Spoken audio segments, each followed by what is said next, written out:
If you guys do not have any credits, you have to start with a secure credit card. Seriously, start off with the secure credit cards.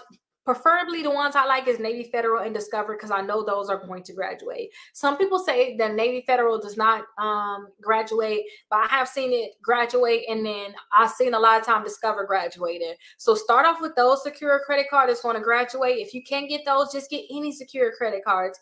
Put a $200 deposit down on it and let them report to the credit bureaus. Make sure you don't spend more than $50 on these credit cards, or don't let them report to the credit bureaus more than $50. So if you spend $100, make sure that you pay it all the way down to $50, if not lower than that. And let them keep reporting to the credit bureaus. You see your credit score go up. Once your credit scores go up, then you can probably have a pick of a lot of credit cards at that point, but you just got to start getting that payment history and to show that you can pay on time.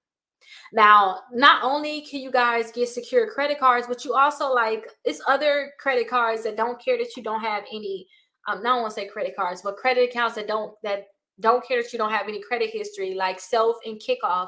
They have accounts that can report to the credit bureaus that can boost your credit scores. And once it boosts your credit score, then you guys are able to go ahead and apply for other credit cards. So try to see if you can get those too. But most likely, if you don't have any type of credit, you're going to have to start with a secure credit card.